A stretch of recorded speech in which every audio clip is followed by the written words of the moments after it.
Hello and welcome to another Liverpool.com podcast. I am Dan Morgan. I am joined by Oliver Connolly, Kristian Walsh, and making his Liverpool.com debut today, Mark Wakefield. Mark, how are you feeling?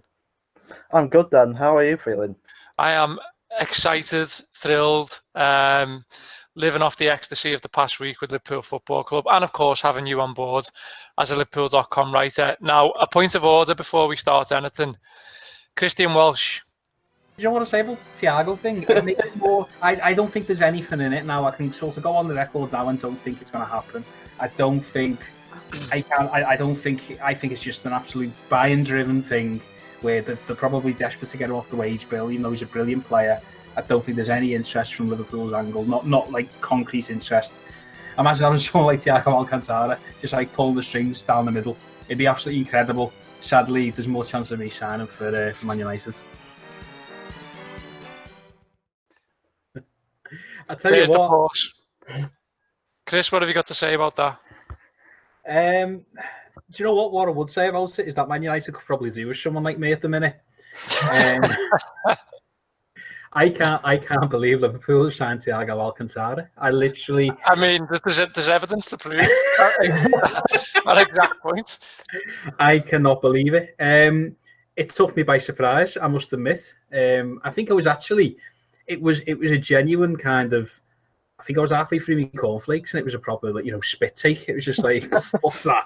Do you know when you think it's probably a fake account that's saying it? I didn't see it coming, and I know we're going to talk a lot about Thiago Alcantara, but I did not see that happening in the slightest. I thought all of the noises that were coming out of parts of the club were kosher, were legitimate. Not saying they weren't anyway. I'm saying things can change. But I didn't realise he changed that quickly. And it just goes against everything that we know about Jurgen Klopp, everything that we know about Liverpool's transfer strategy. It went a little bit quiet, didn't it, for a few days, weeks, and you feel that's done. There's no more of the Thiago saga to come. And it turns out the reason it's gone so quiet is that Liverpool was squirreling away, doing their utmost to get an incredible deal where it looks like they're only paying about £2 for him for the next 4 years. So he was house shopping. That's why it went quiet. Well, yeah, clearly. His gaff. He'd probably been in quarantine for 2 weeks, and then he had to sort of get on the phone to Purple Bricks and try and find some nice places around Formby. So Thiago's definitely a Formby guy, by the way. Oh, he's got to live in Formby. He's more Formby than anywhere, isn't he? I'd just like to say other estate agents and areas of Liverpool are available. I'll always give a big shout out to South Liverpool because it is the place where you lived if you were a Liverpool player circa 2005 to 2010. Ollie, does it go against everything that represents a Liverpool transfer? I know that you've banged the drum for Thiago. I know that you've said that there is a world in which Thiago can live in this Liverpool team. I get Chris's point entirely in terms of sort of the makeup of the player on the face of it in terms of age profile and stuff, but does it really sort of go against in the value for money sense? No, I think it fits it perfectly. I think it's almost a natural conclusion of the model is that you find a guy who you wouldn't ordinarily be able to get at a price that you wouldn't ordinarily be able to get him. In the piece I wrote a while ago now, just about how he would fit into the model, you look at someone like Rodri, who would be kind of the younger version of the single pivot. Can he be the chief creator of a Champions League contender? And you're looking at 68 million quid, and Liverpool are doing this on a series of basically £5 million loan deals. Is what they have here. And you maybe pay at the front end, knowing there'll be a bit of pain at the back end. Maybe he doesn't age gracefully. You wouldn't imagine his game would because it's not based on necessarily athleticism, but it is a bit of short area quickness and things like that. So maybe it doesn't age as well in the final year or 2 years of that contract, but you just accept that pain because the first 2 years mean you have probably the best single pivot in world football and a guy who gives you so much versatility, so much creativity, and just such an ability to do things that there's no one else on the market at that price point that they would have ever found. Who could do the things to them and also do things, the intangible stuff of raising kind of the tenor and tone around the club, raising the standards in training. How many of the players in world football would raise a short passing game sequence around world football, would raise that at Melwood right now? It wouldn't happen. Ollie, it's a great point. And it's sorry, Mark, faux pas from me there on the debut. It's a great point from Ollie. It's a great point from Ollie, Mark, is what I meant to say, in that you're not just buying a player to go and do a job in centre midfield for X number of years, say it is 4 that he signed the contract for. It's what you get around Melwood every day. We spoke about this morning on our call. Think about what that transfer does to the development of Curtis Jones. Curtis Jones is likely to have 4 years of training with Thiago Alcantara every day. If he can't improve as a player under that sort of model and under that sort of stewardship and guidance, then there's no excuses for no one sort of not maintaining the grade. If players like that can kick on, then Thiago will have a massive part in that, won't he? Oh, absolutely, absolutely. I mean, this is a guy who's been a serial winner pretty much wherever he's been. I mean, at Barcelona, before he went to Bayern Munich, he won the Champions League and La Liga titles. Did the exact same thing in Germany. And then I think it's just the sheer, like you could see it in the Champions League final when he came off the pitch, like just the sheer force of will to try and urge his teammates to get over the line, and it's that kind of just professionalism and desire to win, basically. Like you're bringing a winner, you're not bringing somebody in who, like the typical Klopp FSG signing who to develop into the future, who may become a star, may not, and may have some sell-on value, maybe. You're bringing in somebody who is going to basically keep Liverpool at the top, which is where they are right now, basically.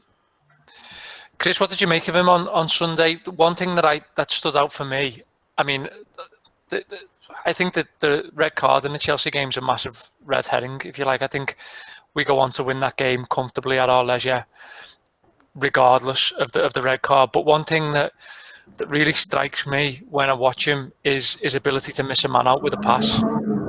He's got no interest in popping the ball off. When he passes vertically, he does so by way of sort of missing 2 or 3 players out beyond the first line. He really sort of punches and picks his passes, and the variance in the manner in which he can sort of play 1 touch, 2 touch, however much he wants. It was just there, wasn't it? It's laser-like. It's a different dimension to Liverpool's midfield, and it's crazy to think that, because I think the one thing people have always levelled at Liverpool's midfield as a criticism is that there isn't enough incision. There's not enough creativity. It's all a little bit too industrious and workmanlike. And even with Naby Keita and Oxlade-Chamberlain, because they either A, don't play enough don't have enough minutes on the field, or B, when they do, they don't necessarily translate what they are capable of into that for the entirety of the time they are on the pitch. It's always been level at Liverpool. Now what you've got is this weird situation where you've actually got somebody who's going to be playing as the deepest midfielder. He's going to be playing as that single pivot, as that number 6. But he will serve as a number 10 in the sense of getting Liverpool up the pitch. He will basically move Liverpool 20, 30 yards up the field, not by driving forward in the way that Naby Keita does, or let's say Oxlade-Chamberlain would, but basically from a deeper position with a pass that can take 2 or 3 people out of the game.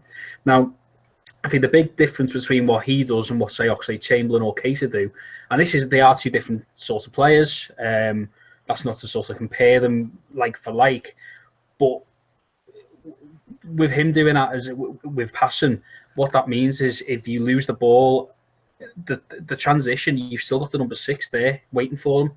Whereas if Keita is to get this possession when he's moving forward, if Oxlade-Chamberlain's to get this possession when he's moving forward, carrying the ball at his feet, if they were to lose the ball, the turnover comes and they're already in midfielder down. As it is, you lose the ball. Now, he's not going to lose the ball very often. There's a big risk aversion, I think, to what Thiago does. But if he does lose the ball, then he's going to be exactly in the position that he's meant to be.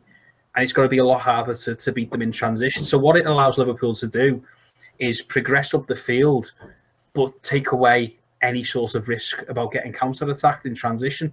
So I think there's a pass to, it might be Wijnaldum in obviously the second half, that's when he came on, but late in the second half. And it takes Tammy Abraham out the game. It takes Ross Barkley out the game. These are two guys who've just come on the field, so they're not tired. They should be quite sharp. They've watched the game. They should know what's coming, and they just can't they can't do anything about it. I think that's really exciting. I think what he can see. What I would say, I don't want to be a Debbie Downer. I don't think it was quite the performance some people were making out. I think, but 10, I think he showed his utmost class. But there's so much more to come from him. There's so much more to see from him when he becomes integrated, when he figures out how to play in this midfield. That it just gives you that taste of what's to come. And he's also Ollie, the type of player you want to see in a game that's 100 mile an hour. Yeah, like I think that's when you'll see his brain sort of really come to the fore, and you'll be in awe of him. I think the aura is a massive point there, because even as we were referencing around the training ground, there's an aura about him. It's almost like, it's not quite Cantona United type stuff, but there's a thing of someone like Andy Robertson will want to impress Thiago because that's Thiago and he's really there. That's really Thiago. There's going to be that kind of vibe going on. You saw it with the infections of the passing in the second half. He will inspire people to ratchet up the tempo of passing. And whether it's a quick game, slow game, he will set the tempo and people will kind of conform to what he decides. No, this is how we have to play this game. And Liverpool have slowly moved from kind of the go-go style of the earliest to this control, possession-oriented style over the last 2 seasons, more so the last 18 months.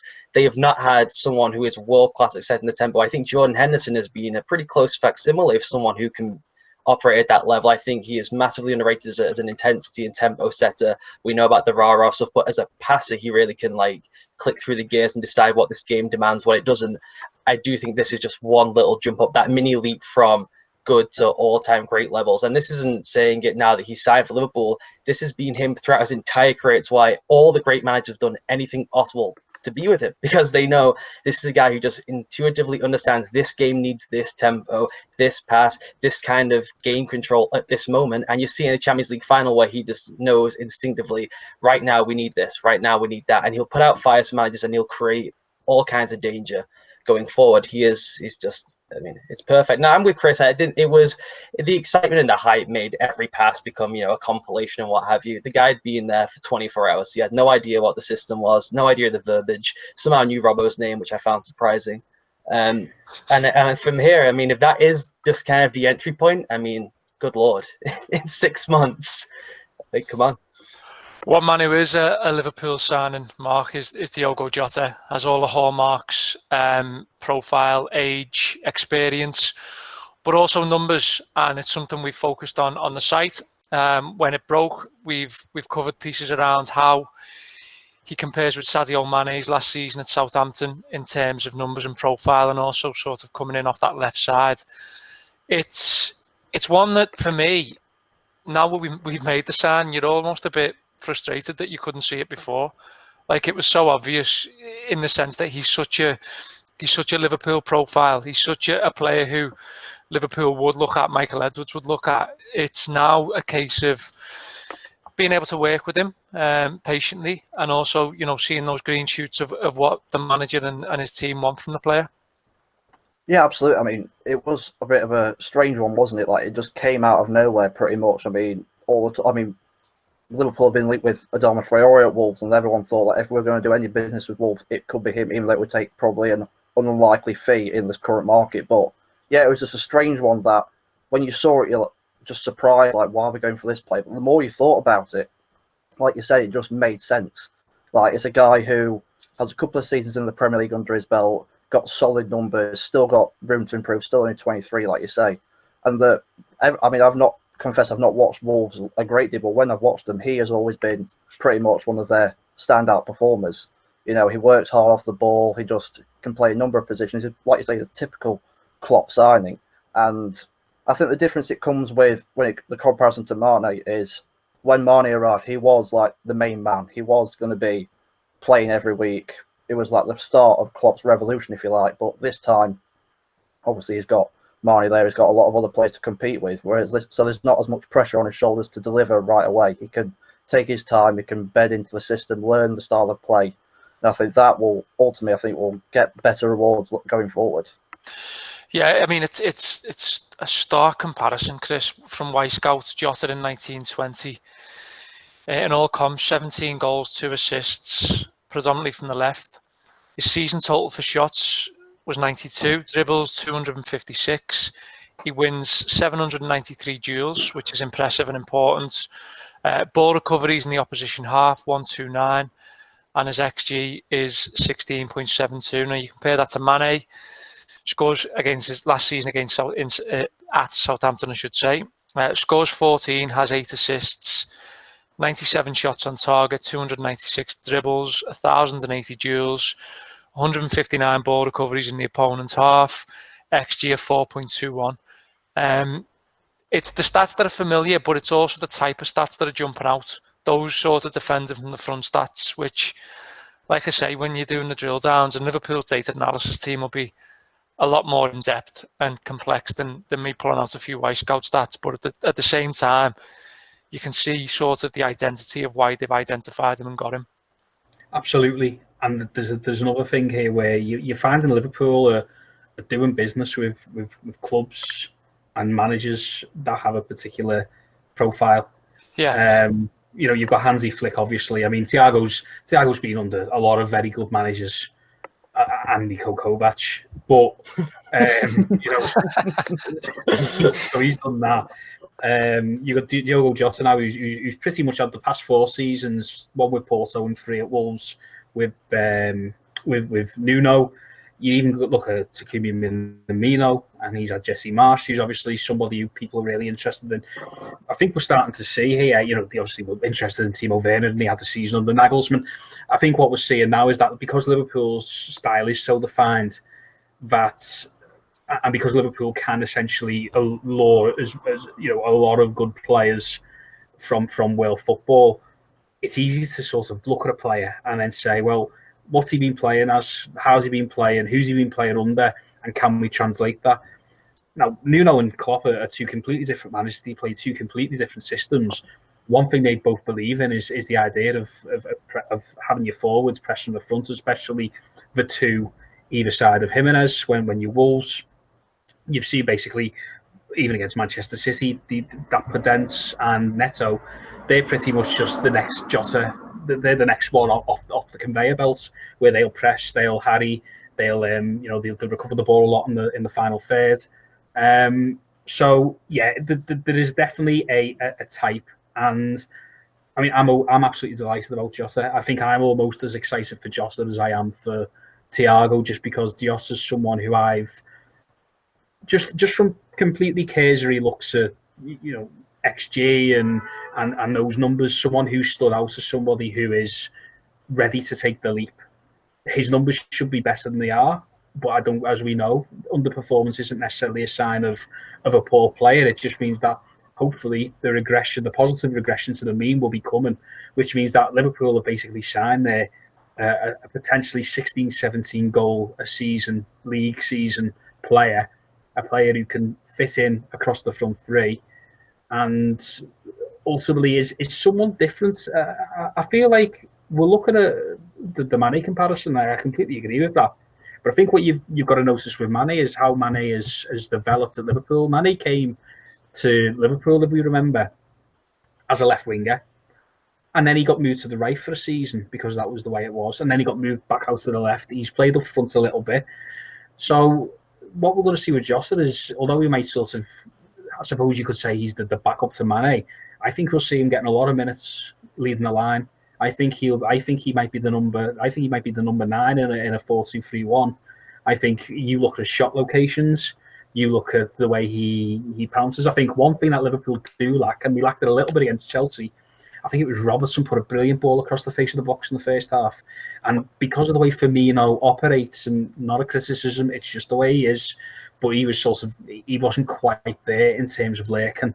I think someone like Jota has got that little bit more instinct in terms of a striking capacity. So I think we will see Jota sort of shadow Mane, if you will. I think he will predominantly sort of give Mane a rest and play him off the left, but I can see him picking up where Firmino. If Firmino's not playing, I think he'll be playing, and I think we'll possibly see a 4-2-3-1 with the 4 of them, which is very exciting, because ultimately you look at that team now, and with some very clever accounting from Liverpool, basically the dominant team of 18-19 the first half of it, which played that 4-2-3-1. You've essentially replaced Shaqiri with Jota, and you could argue you've basically brought in Thiago as a bonus, which is just an incredible position to be. And what a difference a week makes, basically, because it just completely gives Liverpool an entirely new dimension, both of them. If anything, Ollie, it's a reminder not to sleep on Liverpool in terms of transfer activity. It's Jamal Lewis and Ismail Assad, and all of a sudden it's Thiago Alcantara, Kostas Smikas, and Diogo Jota. And it's, we can have the conversations around FSG and strategies and stuff like that, but Jota came out of nowhere on Friday, absolutely nowhere, and it was very reminiscent of Fabinho. In you get a tweet saying Liverpool are interested, and 3-4 hours later he's in the shirt. Near enough. Yeah, I mean, it went from initial interest to contract signed in like 4 hours. I mean, done. I find it interesting that I think he was brought not so much as he's going to play this position, he's a long-term guy for this position. Just looking at his player profile, he can be anything they want him to be. I don't think there is a kind of player profile that means he's going to play on the left, play through the middle. I think it's all of them, like Chris said. I think it's having, we've touched on this before in past podcasts, positional versatility within the game. So Klopp doesn't have to bring on certain players for certain styles, but he has a select group of players who he can toggle to 3 different formations, but within a game, depending on what he wants to go to, which they haven't had without having Shaqiri there, where they can go to the 4-2-3-1, but then bounce back to the 4-3-3 if need be. I think that's why someone like Ox can be so important for them, because they can move to 3 or 4 different looks, whether it's narrow, wider, whatever they want, just based on what the opponent's doing, but then bounce back once they feel they're in a comfortable position, which is something I think they lacked last season, is maybe getting a little bit of the one-dimensional, this is how we attack, this is our style, and not having the pieces in place to be able to switch things up within a match on a possession-to-possession basis. So that's where I think he's really excited. And like Chris said that the most impressive thing in the numbers you cited, Dan, was the pressure numbers, because their system is funky. You shouldn't be getting as many recoveries in the opponent half. The way that they press it isn't a full-out press. You don't get the help and the shield of everyone else, where you can kind of inflate your numbers a little. It really is just him and another guy running around at the top there, trying to maybe will something to happen. So just the numbers alone, the player profile seems like this is about as close to a nailed-on home run as they could get. Well, the other big talking point from the weekend, I guess, Mark, was Fabinho at centre-back. It was an interesting case, if you like, I think, of sort of being reminded that, yeah, Liverpool are putting a midfielder in a position that isn't his own, but by virtue of that, they're possibly gaining a player who, if he spends a season there, would arguably end up in a Premier League 11. That's the reality of the performance. That's the reality of the player. And it's also sort of, for me, the reality of just what Klopp and his team have done in terms of how this team plays. The fact that they can sort of chameleon-like mould into different positions by virtue of the fact that they are just so compact on the pitch. The Kristian Walsh blanket, as it's otherwise known. It's a case of that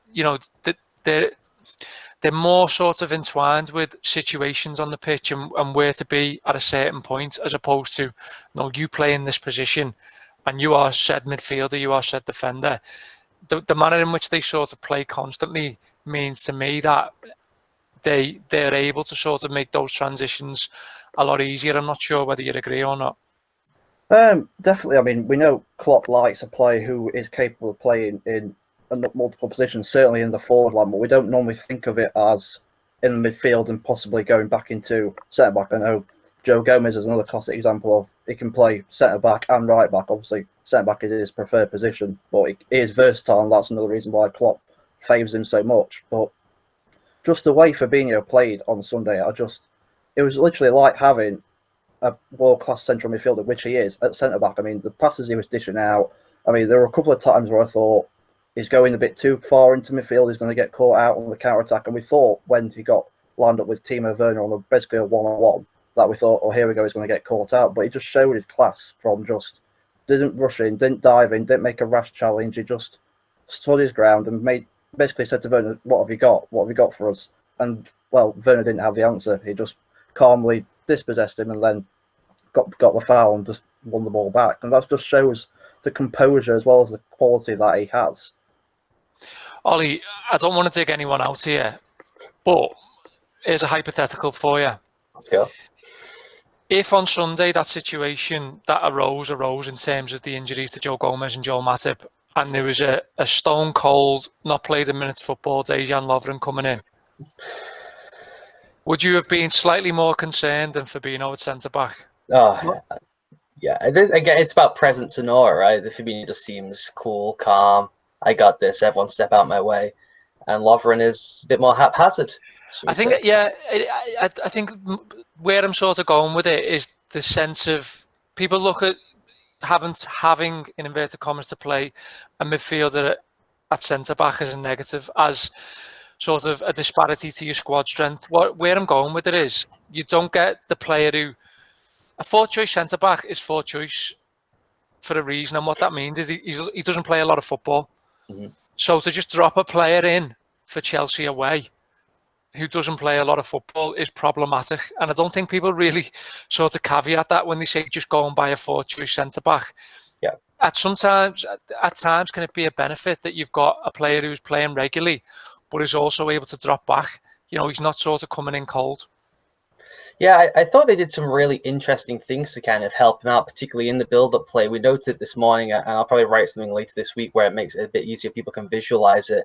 But in the build-up play, they would essentially shuffle him into his preferred spot. When he drops from the 6th role, he likes to split the two centre-backs, and Henderson likes to normally shuffle to the right side of the centre-backs. In this game, knowing that Lampard would probably stick someone on Henderson to try and shut that down, they said, okay, Naby, you go and take up the spot on the right side of a back three. We'll shuffle Fabinho along. So he's in his visual awareness and his spatial recognition, he's in the spot he would ordinarily be in if he was trying to break down play. Van Dijk, you shuffle to the left side, and we'll push the fullbacks on as normal. So a lot of the game for him, given that they started, they're completely their own tempo, I thought they just dominated the game in a way that was unusual and uncommon for them. Just go on the road like that and be like, no, that we're bossing it our style. He was basically sat in the similar spots he would be ordinarily, as like Mark said, him stepping out from the back, taking up his normal positions.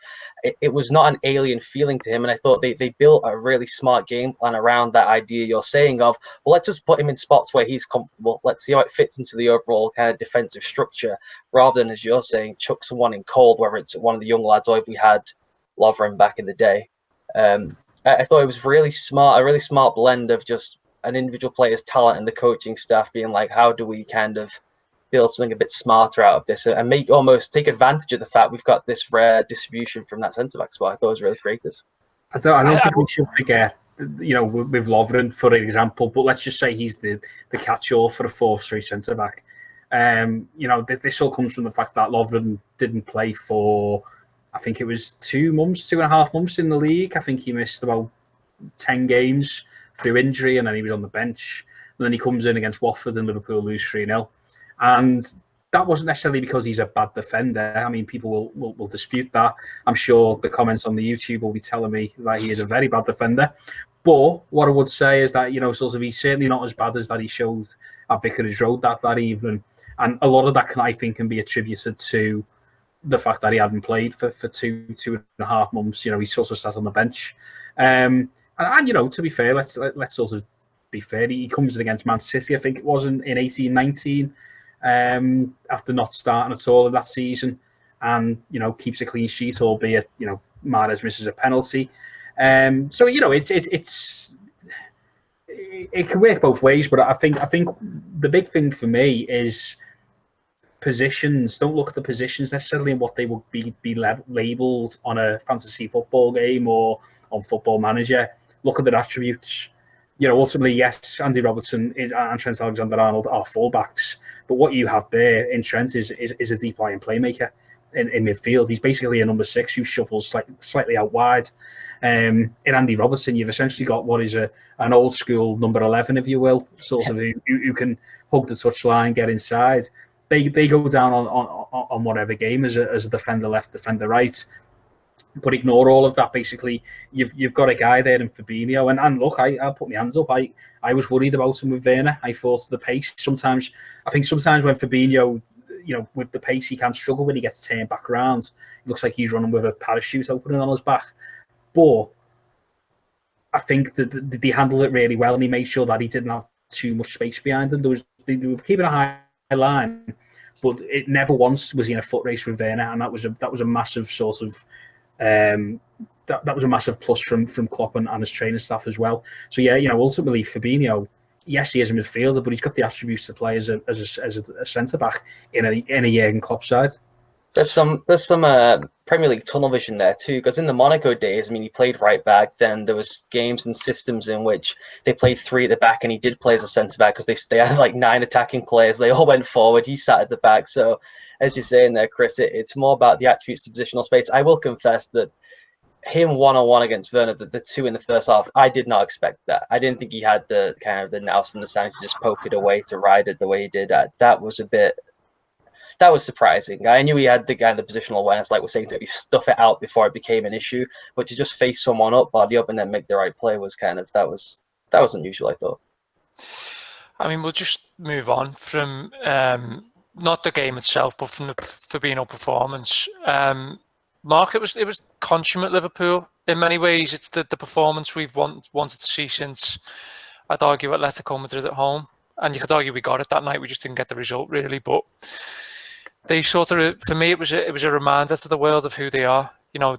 The trophies they've won over the last 2 years don't come unless in games like that, when it really matters, when people are sort of throwing a potential banana skin at you, that you're able to then turn around and say, well, you all need a little reminder of what this team is and where the levels are at. And I think there was no greater compliment paid than by Frank Lampard, to be honest, who really committed to nothing throughout the game. He didn't have a go at Liverpool. He didn't come out swinging like he did at Anfield in July, which I think in itself is a really interesting thing. But it just felt all the time that there was just a semblance of control from Liverpool that was never going to be broken. Yeah, absolutely. Coming from the founders, watching them play Chelsea away from for a number of years now, I took greatest satisfaction from watching them basically just dismantle Chelsea in their own backyard. I know it wasn't the same as if a full fans were there, but it still felt nice to watch them basically just dismantle them pretty much completely, especially second half.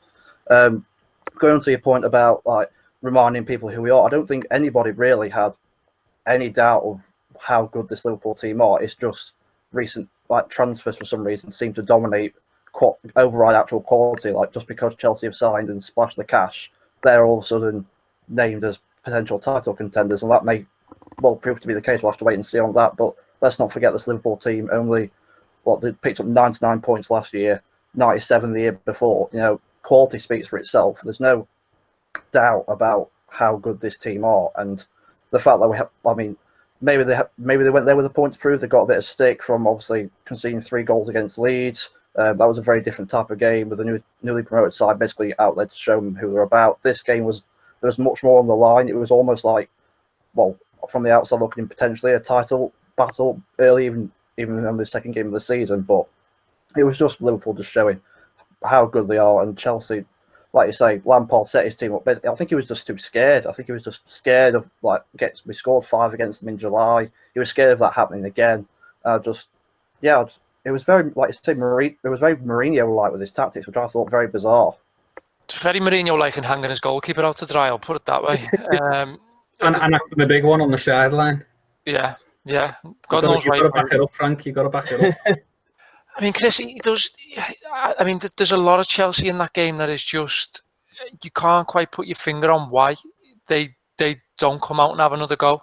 And you can make the argument of sort of Liverpool's presence and stuff like that I've talked about. But I'm staggered, for instance, there's no Giroud at half time just to get them up the pitch. I'm staggered that there isn't a plan to do more around sort of between the lines beyond where Henderson's playing. It just all felt like a bit of nothing. Can you even cite the fact that there's no crowd there? Because if there was, he'd have been maybe more pressured to come out at Liverpool a little bit more. And what do you think was his game plan? Because even at half time, I sort of still can't find what he planned to do in my head. So I think the worst thing I think it's twofold. I think the worst thing that he did in that entire game was come back out at half time and decide to play 4-3-2. And I feel that's because the pressure was almost off by implication of the fact that they were down to 10 men. So now he wants to go and take the game to Liverpool with 10 men. Now he wants to be plucky Chelsea with a man less. But the problem with playing a 3-man midfield and 2 up top was the fact that, as we saw, Liverpool absolutely killed them for the first 10 minutes down the flanks. Absolutely, Robertson and Trent were getting moments. Obviously, the first goal comes from a nice little bit of play from Salah and Firmino, and he changes it too late. I think it's an expectation thing. So the expectation is sort of on Chelsea at the start, and he plays cautious. He wants to play a cagey. Once the expectation's off, he goes hell for leather. He throws it's all sort of. Let's go for it now. The worst thing we can do is go out in a blaze of glory, and obviously the 2-0 down within 10 minutes of the second half. I think as well what it is, looking at Chelsea, it's very much, and this reminds me a little bit with much higher quality players of Liverpool with the first summer under FSG, where they've signed players. They've signed players who are available. They've signed players who've obviously been offered to them. They've signed players because they're good players. They're players who will improve them. They're players who probably check out well on the stats. Well, we know they do. The likes of Werner and Havertz. But there's no actual plan on how these are all going to work. And I think that's a big thing where he doesn't understand how Werner and Havertz are meant to play together. He doesn't know what Mason Mount's doing in that lineup. He doesn't really know how that midfield's lining up. He doesn't. You've got Alonso there, but basically you can't have Alonso and then have Werner on the left hand side. That's just an absolute recipe for disaster. So I think what Lampard has got there is a team full of individuals, and it is a little bit cliche, but a team full of individuals with no real coherent strategy on how to play them. You look at there was a lot on social media after the win over Brighton for Chelsea on Havertz's position. He's basically playing as a right winger. He's essentially playing as what Dirk Kuyt used to play for Liverpool, and that's just not Havertz's game. I know he was a little bit more central in the game against Liverpool, but what you've got there is a load of shiny new toys on Christmas morning, and just sort of line them up however you want, Frank. And I don't think he really knew, and I think long term, I'm not sure he'll know how to do that. He's got a lot of parts there to fit in. Where does Ziyech come in? Where does Pulisic come in? How do you get those? How do you get Pulisic, Ziyech, Havertz and Werner, Kante, Jorginho, Kovacic, Barkley, whoever into a coherent front six? I just don't think you do. So I think on Sunday it was simply a case of being caught between the two. Does he go for it with all of these brand new toys that he's got, or does he basically try and grind out the draw, maybe a victory? And ultimately, he did neither. And once the red card came, he just absolutely lost his head and decided, right, okay, we'll go and try and win this now, and completely expose themselves. You compare that to what Sheffield United did against Aston Villa on Monday night with 10 men from, I think it was like the first 10 minutes. John Egan gets sent off. All right, they lose 1-0, but they're so well drilled defensively, and there's such a plan behind that. Whereas, Lampard's got 15 minutes there at half time to basically collect his thoughts and say, right, this is how we're going to basically do it. And within 10 minutes of the second half, he's tore it up and had to start again. Ollie, I've given you the last word on this because you've written something on it today. What do you think in terms of performance in Chelsea? Sorry. Yeah, I think the big thing for me was body language. That's what I've written about today. There's that thing I discuss all the time in the show about performance of champions and kind of the age-old thing of scrappy performances away from home, and the crowd's hostile and all that. And I just think it's nonsense. It's kind of left in those early Fergie years. Sometimes those Wenger Arsenal teams didn't play up to kind of the champagne football style away from home. Now I think it is in a super club era where 100 points is the target. You got to get 100 points to win the league. That's the target at the start of the year. It is going to the new shiny toys, as Chris said, the new contender. Everyone's talking about them and saying, no, sit down. Kind of those mid-Fergie teams. Remember, they just used to go away to people and just punish them. They would just pummel them. It would be 3-0. Yeah, they would roll into town. It would be ruthless. They would play with swagger and ego, and they'd be like, we are Manchester United, and this is going down. But they would also wait for the team to beat themselves. Yes. And that's exactly what Liverpool done yesterday. But they would turn up with their game. Like, this is how we play it. This is our style. We know we're the best. We know we're a class above you. Everyone can talk about you in the press. We do not care. This is our style. And you come out here and you try and throw stuff at us, and we do not care. And I was blown away by that attitude was there instantly. And I think that Klopp will be so happy about the hunger and the desire. And it looked like the Crystal Palace game just before they won the league. It was that kind of performance of the rattling of the ball, the crispness of the passing, the eagerness in the pressing.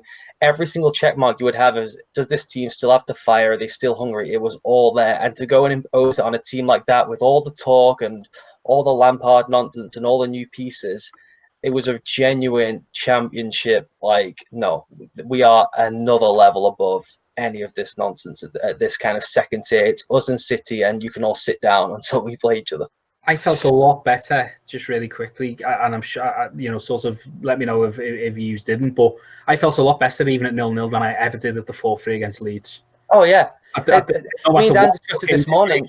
They were just picking their moment. They were so comfortable, but not in a hesitant way. They were setting the tempo. They understood what the game was, and they just bided their time. They were in complete control of a game against. If you just look at the 11 Chelsea had out there, it should have been a back and forth game. They had talent on the pitch, but this complete command of the game, I thought.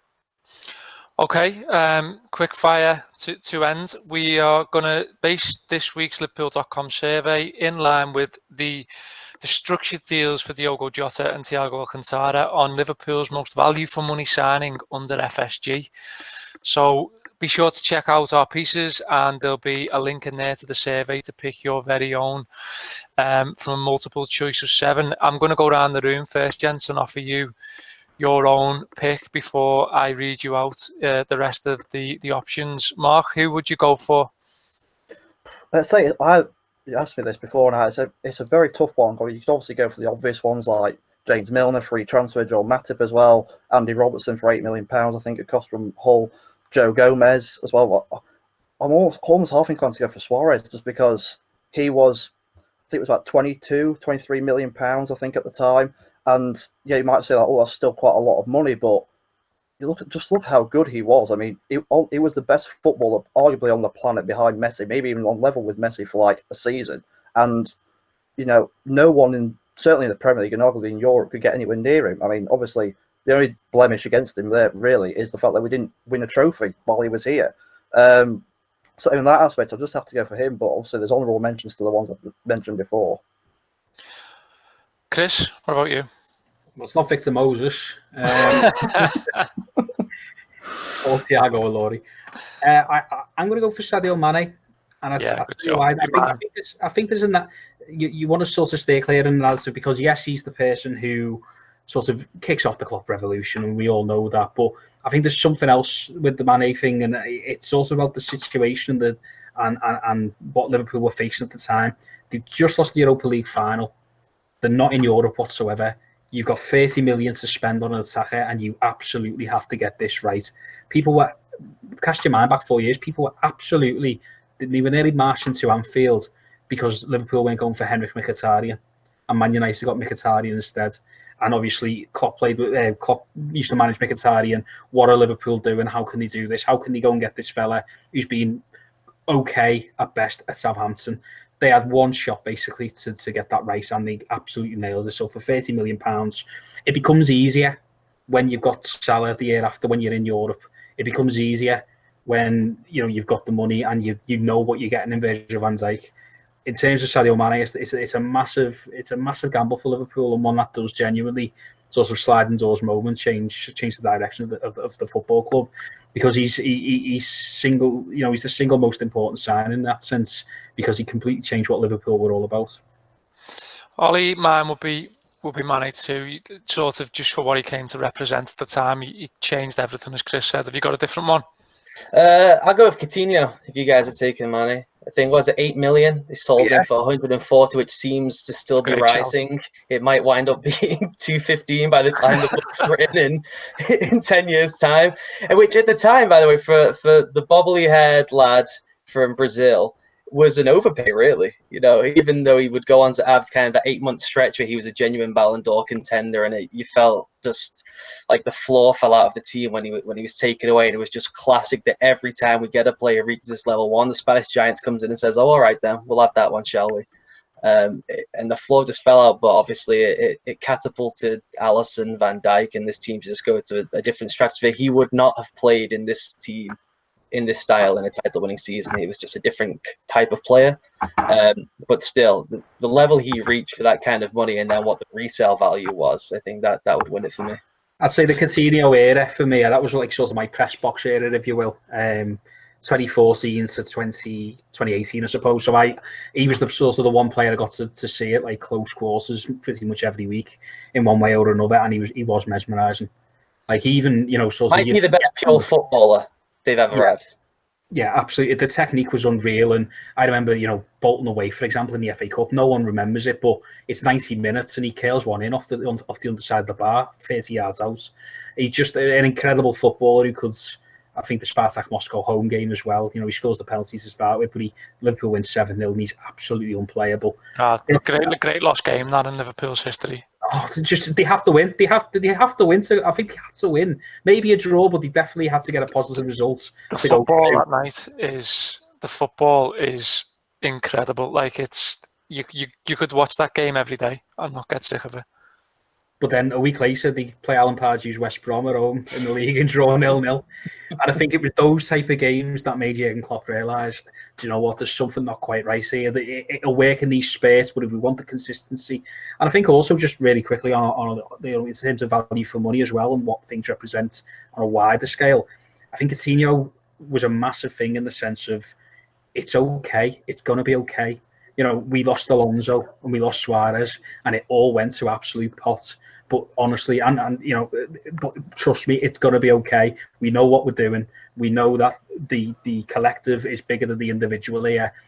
It's not about who's the biggest name and the brightest player. It's about how it all fits into the system. And I've sort of, I think it established a new level of trust in Klopp and FSG for a lot of supporters. Okay, brilliant. That's been the Liverpool.com podcast for this week. We hope you've enjoyed it. Thank you to Oliver Connolly, to Kristian Walsh, and to Mark Wakefield on his debut. We've got absolutely tons of content. Thiago, Jota, transfers, match, anything you want, get to Liverpool.com. We'll see you next week.